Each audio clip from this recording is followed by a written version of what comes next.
Salut la grande famille, c'est encore Maroussi Bejo. Si tu es nouveau, tu es nouvelle sur ma vidéo, faut t'abonner sur ma chaîne YouTube, ma page Facebook, Instagram. N'oubliez pas de partager mes vidéos et aussi liker. Bref, la famille, j'aimerais vous présenter une petite vidéo. Oui, une petite vidéo de... Avant, il était pro Babo. Oui, il était pro Babo. Voici une révélation sur la famille de Nadi Bamba. Voici comment lui-même il a été humilié. Oui, de la part de la sœur de Nadi Bamba, de la famille de Nadi Bamba. Écoutez très bien, je ne suis pas là pour juger l'homme, jamais. Nous tous, on a un défaut dans le passé et dans le présent. Mais ce monsieur, il va nous expliquer son passé. Comment il a vu, comment il a rencontré Gbagbo, comment il a fait à tout avec Gbagbo et comment ils l'ont traité. C'est pas moi qui vais parler, c'est celui même qui va expliquer. Vous voyez, dans la vie, quand on vous dit, les politiciens restent toujours les politiciens. Des vidéomans restent toujours des vidéomans. Quand il te bat pour un homme, il faut être concret, il faut être véridique, il faut être vraiment honnête. Je vois 2 jours là, je vois des gens qui font des vidéos pour dire Nadi Bamba est deuxième femme de Gbagbo. Pourquoi c'est récemment là, Gbagbo a pris Nadi Bamba. Écoutez très bien, ouvrez vos oreilles, vous allez écouter. Nadi Bamba elle était ensemble avec Laurent Gbagbo où il était au pouvoir. Où il était au pouvoir. Bien avant qu'il va venir au pouvoir là, mais elle était avec Gbagbo. C'est ça, vous ne savez pas. Si vous êtes là, non, pourquoi Nadi Bamba prend Gbagbo? Pourquoi Nadi Bamba? Écoutez, avant de juger quelqu'un. Écoute très bien cette vidéo-là avant d'aller juger quelqu'un. Voici l'humiliation que ce monsieur a eue envers la famille de Nadi Bamba. Je ne sais pas où. Vous-même, écoutez. Il dit c'est un prof de maths. Voici son histoire. Vous comprenez? Voilà, donc je n'ai aucun problème avec ça. Voilà, donc je ne voulais pas raconter, mais je vais raconter. Ok. D'abord, la famille Nadi Bamba, là. Le premier jour, j'étais au lycée de Mans. Le premier jour, j'ai un ami qui m'a dit que, ah, yo, tu as une soeur là, de Ferentela, là, que Gbagbo va marier, que Gbagbo va marier. Ça, c'était, je crois, en 2001. Voilà, 2001, je crois. Avant la rébellion, en tout cas. Avant la rébellion 2002. Vous savez, quelle a été ma réaction? Je lui ai dit, mais est-ce que toi, tu es normal? Un ami que je respecte bien, qui est à Boaké actuellement. S'il me regarde, bon, il s'appelle Alucène, c'est lui qui m'a dit ça, Alucène Balo. J'ai dit, mais est-ce que Alucène, mais c'est toi, mais tu es normal? Tellement ça m'a choqué. Il a dit, non, je ne m'amuse pas. Parce que lui, à Touba, parce qu'en ce moment, il était basé à Touba, il était très en contact avec la tante de Nadi Bamba, qui vivait là-bas. Bon, donc, on était en contact. Donc, lui, il était informé, moi, je ne savais pas. J'ai dit, mais est-ce que tu es normal? Mais politiquement, qu'est-ce que... Il dit, je ne m'amuse pas. Ok, bon, moi, je n'ai même pas cru. Donc, maintenant, en 2003, enfin, 2002, à la rébellion, j'ai fui Mans. Parce qu'on voulait m'assassiner là-bas, hein, voilà, aussi, voilà. Parce que quand je suis quelque part là, je parlais de Gbagbo seulement, donc ça fait que j'étais ciblé. Donc j'ai fui, je suis venu à Abidjan. Maintenant, j'arrive à Abidjan, donc fin 2002, ben, j'ai traîné un peu, je suis arrivé à Abidjan. Donc, un jour, j'ai passé au plateau, et puis il y avait un micro-trottoir. Je vais vous expliquer dans les détails comment cette famille-là m'a connu, et comment j'ai commencé à travailler avec cette famille-là, et comment cette famille m'a adopté, et comment j'ai été victime à la fin par l'attitude de Alima Bamba, qui est sœur même de Nadi. Il faut que je vous explique ça. Comme on veut me tuer à cause de ça, là, on va parler. Ok. Donc, micro-trottoir, j'arrive au plateau, je vois micro-trottoir. On dit les accords de Makoussi, qui paraît que on veut donner, que Makoussi, on demande de donner la nationalité à 3 millions d'étrangers. Voilà la paix. C'est ainsi que moi, je me suis approché du micro.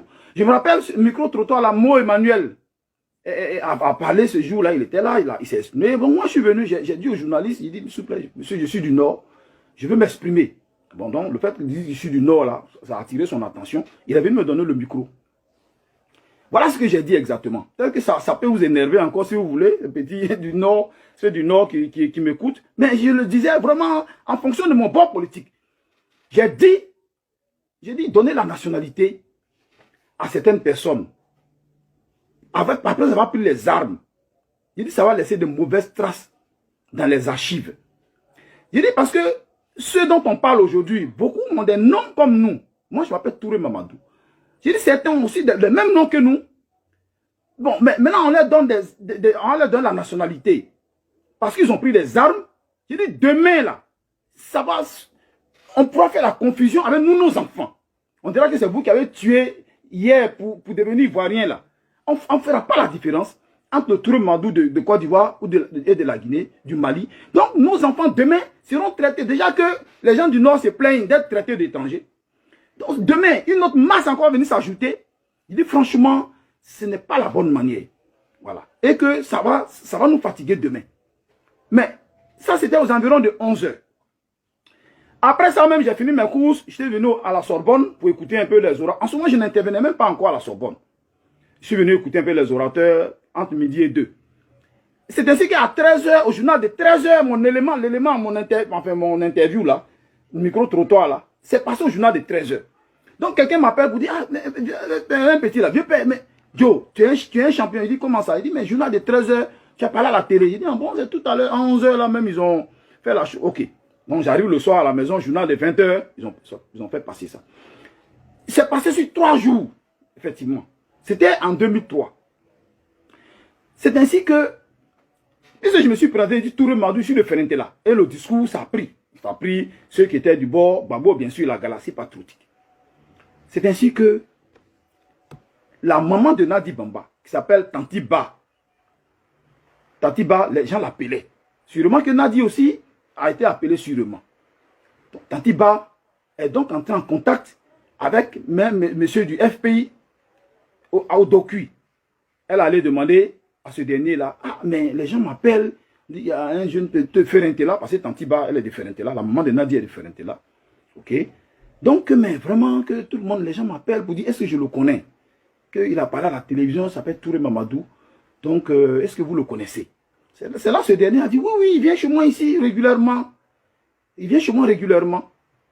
C'est ainsi que, quand je suis allé donc chez ce tonton-là, de Doku là, il a donné des instructions pour qu'on me conduise chez la maman de Nadi.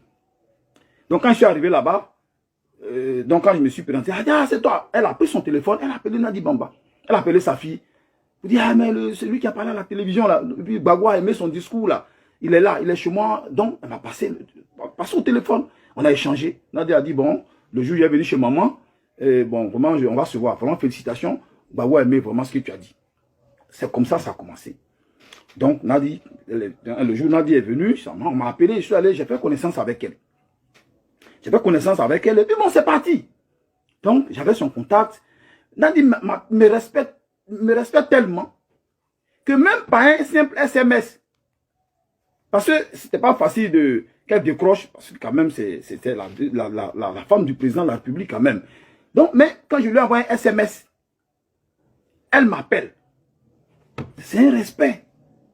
Donc moi, je ne peux pas venir insulter Nadi Bamba. Donc, elle m'appelle pour échanger avec moi. Parce que mon esprit là, ça pond. Je réfléchis beaucoup et je dis, tout ce que j'ai dit pratiquement, c'est réalisé. Tout ce que j'ai dit, c'est réalisé. Donc, comme elle s'est consciente de ça, bon, et puis elle savait que j'étais trop engagé auprès de Babou. Donc, elle m'appelait. Quand je lui ai fait un SMS, elle m'appelle. Donc, on échange. Souvent même, son journal Le Temps, en ce moment, le journal Le Temps, c'était pour elle, hein, je ne sais pas si c'est toujours pour elle. Donc souvent, elle sollicitait que je fasse des articles dans le journal Le Temps, et puis je dépose, et puis elle publie ça. Dans le journal Le Temps, j'ai des articles dedans. Voilà. On est resté dans ça, jusqu'à ce que je me rappelle très bien, les événements de novembre 2004. Nadi Bamba même a organisé une cérémonie de prière chez elle. C'était dans le mois de Carême, les bombardements, là, 2004, où ils ont détruit les avions de Gbagbo, là. Nadi m'a appelé. Il dit, Ramsès, moi, je voudrais que tu viennes. J'ai invité les musulmans pour venir faire des sacrifices chez moi. Puisque c'était les 10 dernières nuits de Ramadan, on veillait. Elle a dit, viens, tu vas en même temps diriger les cérémonies de prière là chez moi ici. Parce que je vous dis hein, que je m'y connais quand même. Hein. J'ai étudié le Coran, je ne dis pas que je suis un saint, mais je connais un peu. Ok. Donc, Elle m'a dit de venir. Donc ce jour-là, j'ai fait une veillée chez elle là-bas. J'ai dirigé la communauté musulmane là-bas. Ce jour-là, il y avait M. Patrice, le karatéka là, qui était derrière Gbagbo là. Je l'ai vu, il est venu chercher sa dulcinée, la chanteuse là. Comment elle s'appelle, la chanteuse d'origine guinéenne. C'est Kandé Kanté ou bien quoi, jolie là. Voilà, Maria à Patrice, le karatéka qui garde le corps de Gbagbo. Elle était là ce jour-là, elle a veillé avec nous, j'étais avec les gens, j'ai dirigé la cérémonie de prière. Et le matin, très tôt, c'est la maman de Nadi Bamba qui est venue me chercher dans sa voiture. Elle est venue chez sa fille là-bas. Elle est venue dire, je suis venue chercher mon fils. C'est de moi qu'elle parlait comme ça. Elle dit, viens chercher mon fils. Donc elle est venue, elle m'a pris, Nadi m'a récompensé, tout. Machin. Donc la tante va aller chez moi, aller me déposer jusqu'à dans ma maison. Elle dit, bon, je viens, bon, allons, je vais voir les enfants, je vais voir tes enfants. C'est pour expliquer un peu l'intimité qui était entre nous. Elle pouvait, la tante là, la tante Ba, elle était stressée à cause de la situation de crise. Elle m'appelle, allô, Ramsès, j'ai appris que Obasanjo va venir demander la démission de Gbagbo. Elle était tout le temps stressée. Donc, elle pouvait m'appeler 5 fois par jour pratiquement. Et souvent, je vais vous expliquer des trucs. Souvent, je suis dans le Baka. Elle m'appelle. Tellement par respect pour elle. Je n'ai pas envie de dire, rappelle-moi. Le Baka vient de démarrer, non? Je paye le transport du Baka et je descends, je me mets à l'abri. Le temps de répondre. Après, je reprends mon Baka. 15 minutes après, même si par exemple elle avait oublié elle me rappelle, je descends encore, je réponds. Après, par respect. Parce que je me suis dit, elle n'est pas n'importe qui. Non seulement elle est ma tante, elle est de Ferentila, puis c'est la maman de la femme de Gbagbo. Donc, j'étais à la maison souvent, et je me rappelle un jour, j'étais chez la tante Ba, assise là, assise là, comme ça, et puis, les gens ont parlé de RFI, qui aurait dit ça, elle a dit, laissez, vous tapez de RFI là même, laissez ça. On est fatigué. Que moi là, voici ma radio, voici ma télé. C'est de moi qu'elle parlait comme ça. Elle dit que, bon, vraiment, quand elle a besoin d'une information, c'est moi qu'elle appelait. Vraiment, la tante me respectait. Jusqu'au 4 janvier, voilà. Bah, là, je vous ai dit les événements de novembre 2004. Donc, qu'est-ce qui s'est passé maintenant? Novembre, décembre, donc 4 janvier. Gbagbo, Dieu merci, Chirac n'a pas pu enlever Gbagbo. Il y a les bombardements, bouclier humain, Charles de Goudet est venu. Si vous mangez, si vous levez-vous, allez dans la rue. Nous, on est sortis. Moi-même, j'ai veillé dehors ce jour-là. Ok. Maintenant, le 4 janvier, le Bafing devait aller saluer Gbagbo parce que les communautés se défilaient chez Gbagbo pour le soutenir. Le Bafing, donc, devait aller chez Gbagbo pour aller dire Yako à Gbagbo. On a préparé cette rencontre-là, la mobilisation, nous on était chargés de la mobilisation, tout ça. Maintenant, dans ceux qui devaient intervenir chez Gbagbo là-bas, moi, je n'avais pas mon nom dedans. Ok. Je n'étais pas quand même l'aîné, je n'étais pas le leader.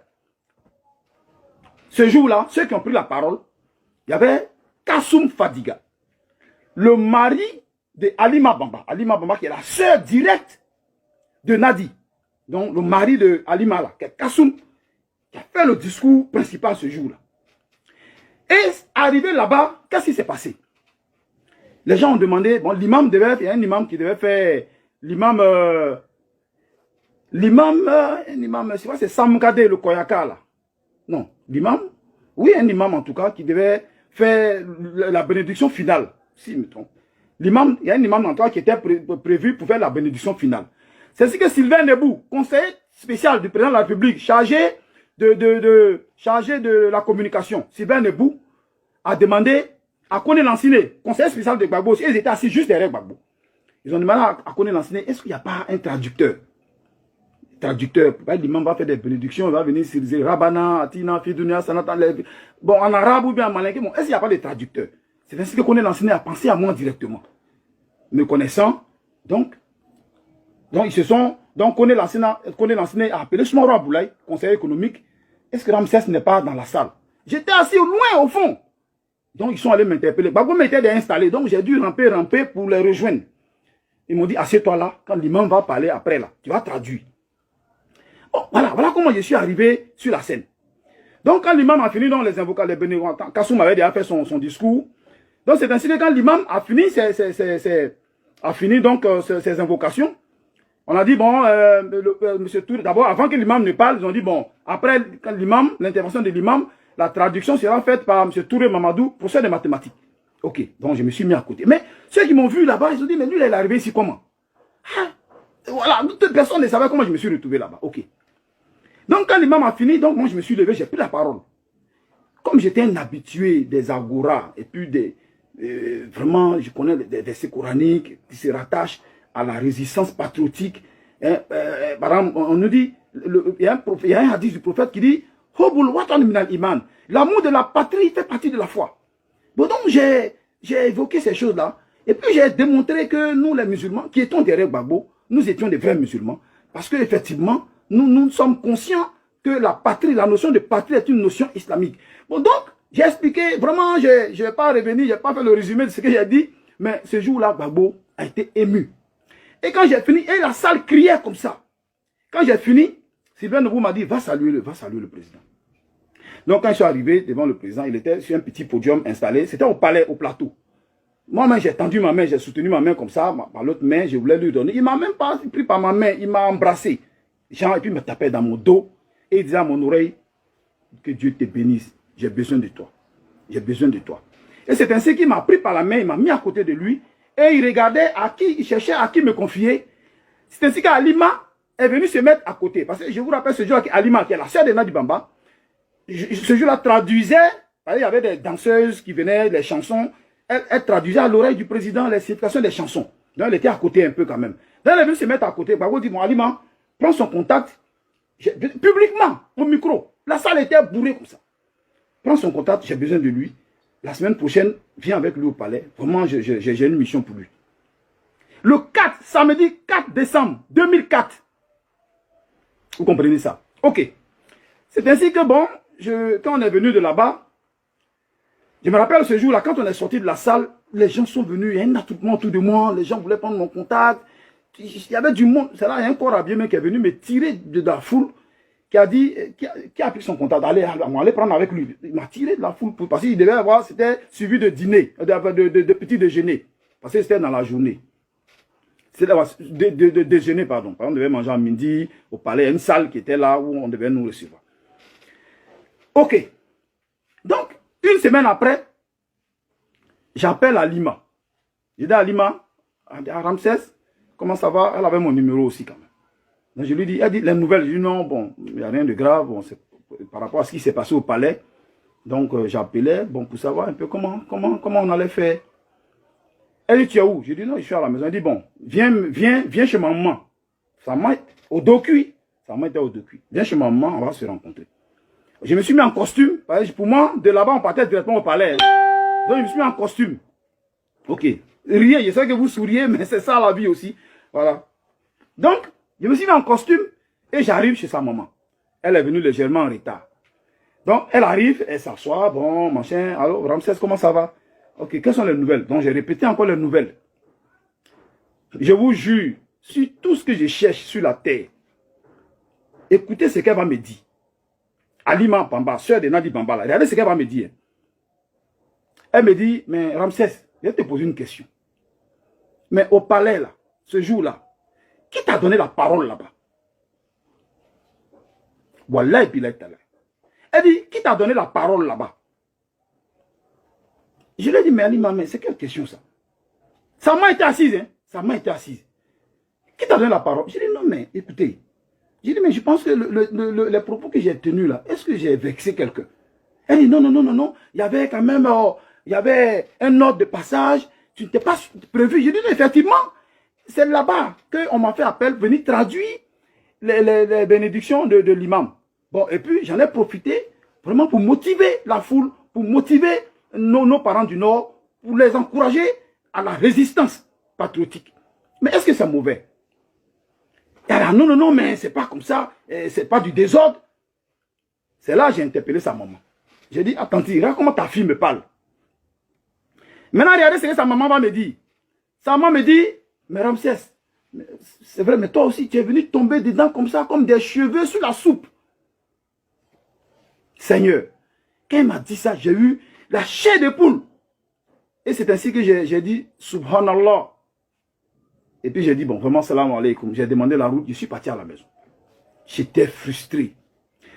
Frustré pour deux raisons. Non seulement, je me dis que j'étais près du bonheur, parce que c'est un président quand même qui t'a apprécié, il veut te voir. Bon, donc, du coup, ça fait d'une pierre deux coups. Donc, non seulement il te sort de ta galère, et puis non seulement cela, il va te peut-être confier une activité où tu te sens à l'aise, parler de Gbagbo. Il va te mettre en mission, parler de Gbagbo. C'est ma passion, c'était ma passion. Donc, c'est d'une pierre deux coups. Je deviens un cadre peut-être important du Bafing. J'aurai les moyens de travailler pour Gbagbo. Qui ne veut pas faire ça? Voilà. Donc, c'est cela en fait. Donc, non seulement on me prive de ça, mais en même temps, on m'humilie, on me montre que je ne suis rien. Vraiment, ça m'a vexé. Donc, mon oncle, j'ai mon oncle Mema Touré, père son âme, la grande sœur, pardon, le grand frère de ma maman, même père, même mère. Il s'appelle Mema Touré, tout le monde le connaît, à Ama, il est décédé maintenant. Mon oncle était à Abidjan, Somal. Donc, il était au courant de l'affaire. Écoutez bien mon histoire. Mon oncle me dit, non, non, non, Mwandou, non, ça va pas se passer comme ça. Allons voir le papa de Nadi Bamba, qui était à Adjen. Et donc, on est allé, parce que c'est son ami d'enfance. On arrive maintenant chez le papa de Nadi Bamba. Et le vieux aussi qui m'appelait aussi souvent, je venais chez lui, et tous me connaissaient en fait. On arrive, on explique au vieux. Le vieux même était ce jour-là au palais là-bas. Le vieux était présent ce jour-là là-bas. Vous savez ce que le vieux dit, papa de Nadi dit? Il dit, ah non, à Maouka bien sûr. Bon, il dit que non, vraiment, le Gbagbo, il est très occupé. Eh, la guerre là, il n'a pas le temps. Ah, vraiment, il faut manger quoi, il se sont là. Bon, ça veut dire que, dites à Mandou que vraiment, il n'a qu'à patienter, la guerre là. Vraiment, Gbagbo, il n'y a pas quoi aller. Vraiment, mon oncle a été très déçu. Bon, je vois un frère là, Ryan Djemandé, bon, qui est un parent, mon oncle vivait même avec eux dans la même cour, hein, Ryan Djemandé qui est entraînement en direct avec moi. Mon oncle m'a touré. Bon, donc, mon oncle a été très touché, très vexé. C'est ce que mon oncle a dit au papa de Nadi. Mon oncle me dit que, hey, mon neveu là, faites quelque chose pour lui. Parce que lui là, depuis je le connais là, c'est l'affaire de Gbagbo seulement qui est dans sa tête. Il ne parle que de ça. Que même à moi, quand il venait à la maison chez moi, là, les gens, les petits Maouka, là, mes petits là, venaient l'entourer. Ils viennent discuter avec lui. Il peut passer 2-3 heures du temps en train de parler de ça. Il s'est fatigué. Souvent, c'est moi-même, je le prends et je le charge. Il dit, il faut partir à la maison. Et que les gens l'insultent. Les gens insultent sa maman, ça dit lui, sa petite soeur. À cause de cette affaire de Gbagbo là, faites quelque chose pour lui. Ça veut dire que faites quelque chose pour qu'il ait la tête haute. Mais le vieux n'a pas fait. Et finalement, les gens m'ont dit, mais mon oncle m'a dit, est-ce que tu as croisé Nadi Bamba elle-même? Combien de fois Nadi a? J'ai dit non. Il dit bon, il faut voir Nadi Bamba. Ok. Donc, qu'est-ce que j'ai fait? J'ai envoyé un SMS à Nadi Bamba. Je lui ai dit, ah Nadi, vraiment, je veux te voir, c'est urgent. Et comme je vous ai dit, Nadi vraiment me respectait beaucoup. Elle a dit, ok, viens à Cyclone. Donc, je suis allé au 7e tranche. Je suis allé, je lui ai expliqué le problème. Écoutez bien ce que Nadi m'a dit. Nadi m'a dit, ah bon, Ramsès, on m'a dit que ce jour-là, tu aurais forcé un rendez-vous avec le président. J'ai dit, non, moi je suis qui forcer un rendez-vous avec Gbagbo. Donc je lui ai expliqué. Elle a dit qu'elle allait s'informer et qu'elle allait me revenir. Ok. Donc une semaine après, je lui ai envoyé un SMS. Donc elle décroche et puis elle me dit, ah Ramsès, effectivement, c'est vrai ce que tu as dit, mais bon, patiente. Et puis bon, on va voir ça. Patiente, on va voir ça. Et plus rien. Plus rien. Et donc, cette famille-là a rompu avec moi. Parce que j'avais un contentieux avec elle. On ne m'appelait plus jamais. Jusqu'à ce que les élections arrivent en 2010. Où quand ils ont senti la défaillance sur le terrain en Touba. Où c'est là que Nadi m'appelle. Pour me dire, je me rappelle ce jour-là. Allô Ramsès, ah, tu m'as abandonné. J'ai dit, moi, un enfant de pauvre qui traîne à Bobo là, un pauvre enseignant va abandonner la femme d'un président? Non, c'est pas possible, Nadi Bamba. Elle dit, bon, viens me voir. C'est ainsi que je suis allé, elle m'a dit d'intégrer le groupe de campagne auprès de Bamba Amara, le directeur de campagne de Gbagbo, qui est de Ferentela aussi. Il faut intégrer le staff. Allez-y, ce qui s'est passé là, laisse tomber. Allons, si on gagne aux élections, tu ne regretteras pas. C'est ainsi que j'ai intégré le groupe. Et puis on allait en campagne au premier tour. Bon, j'ai fait, comme je vous ai expliqué la fois passée, c'est moi qui ai animé le meeting à Touba, au rond-point de Touba. Les gens étaient en calache. Je ne vais pas revenir dessus, j'ai déjà dit ça. Et puis au deuxième tour, elle m'a dit d'aller à Ferentela. Bon, donc, voilà comment je suis revenu. Avec la famille, et on a travaillé. Et puis, c'est pas tout, hein. Je vais vous expliquer encore la dernière partie. Comment la famille, on a repris contact. Et quand le commandant invisible a commencé à tirer partout à Bobo, la maman de Nadi Bamba, parce que je sais que dans son cœur, elle était consciente que je suis une victime. Mais elle savait que j'habitais quelque part là-bas, vers PK18. Elle a pris son téléphone. Quand j'ai vu son nom, c'est Tantiba. Alors Ramsès, mais vraiment, j'ai appris que c'est y a des petits à Bobo là-bas, à faire des commandants invisibles là. Mais tu es là-bas, non? J'ai dit oui. Elle dit, mais comment tu vas faire? J'ai dit, mais je ne sais pas où aller. Mais elle a dit, mais viens au docu chez moi là. Nous, on n'est plus là-bas. La maison est libre. Il y a un gardien. Prends tes affaires, il faut venir là-bas. En attendant que tu trouves un autre point de chute, il faut venir là-bas. Viens. Peut-être que bon, le temps que tu trouves un point. Actuellement, ils sont loin encore du docu. Bon, donc viens là-bas. Ça a été un ouf de soulagement. Je ne savais même pas où aller. C'est ainsi que j'allais rapidement chercher une fourgonnette là. On a mis quelques bagages dedans. Avec la famille propre. Je suis allé dans sa maison. C'est un duplex au docu. Mais malheureusement pour moi, une semaine après, quand je suis arrivé là-bas, la guerre, les combats étaient encore loin. Les combats n'étaient même pas encore arrivés à la mairie d'Abobo. Il y a une jeune dame qui est venue le matin très tôt là-bas. Elle est venue, elle a interpellé le gardien. Une femme Maouka. Elle est venue voir le gardien et dit, quels sont ceux qui habitent ici? Le gardien dit non, que c'était une dame là, qui n'est plus là. Elle dit non, j'ai une information importante à vous donner, que ça peut sauver des vies. C'est là que le gardien m'a appelé. Je viens, la femme me parle en Maouka.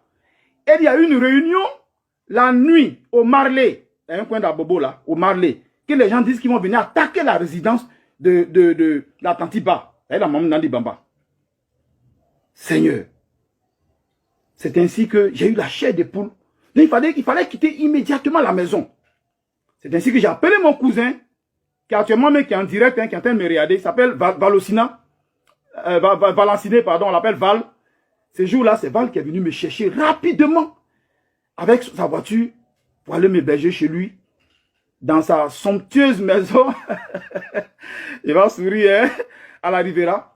Et puis, les enfants devaient se chercher. On a appelé une dame là, qui s'apprêtait à aller à Sikensi, et les autres sont partis à Sikensi. C'est ainsi que j'ai été sauvé. Et ça n'a pas duré, la maison a été attaquée effectivement. Voilà la petite histoire. Ok? Voilà, c'est ça.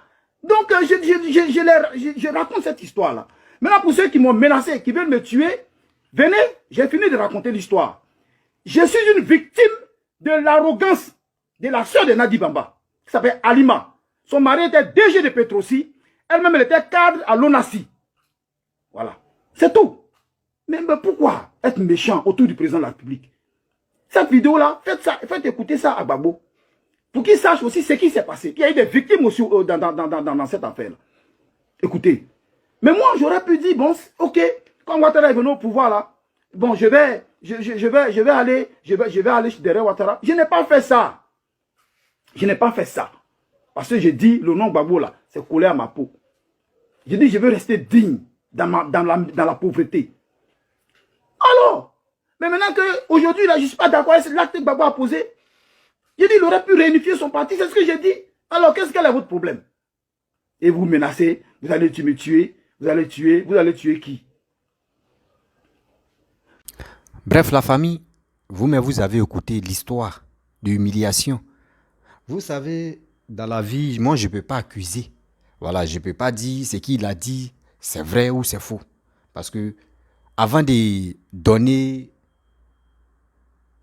comment dirais-je, donner la raison à une personne, il faut écouter les deux versions. Tu écoutes pour l'autre et tu écoutes pour l'autre. Celui le même gars même qui avait fait une vidéo dans sa voiture pour dire, lui, il n'est plus d'accord avec le PPACI parce que.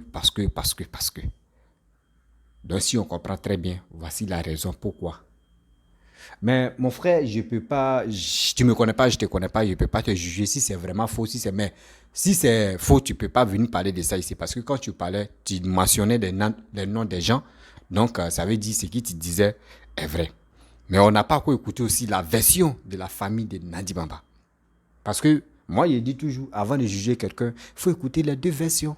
Et à travers ça, tu sais qui dit la vérité, qui est dans le faux. Vous comprenez? Donc, la famille, c'est ça, on dit la vie. Faisons beaucoup attention. Vous, les surtout à cyberactivistes, vous qui vous battez pour juste un politicien, oui, tu peux te donner, tu peux dire oui, j'aime telle personne. Mais quand tu fais un combat là, il faut faire un combat de véridique. Faut être véridique, il faut être honnête. Et aussi, il faut être concret. Il ne faut pas te dire tu fais un pied ici, un pied devant, un pied de... Non, non, non. Les politiciens n'aiment pas ça.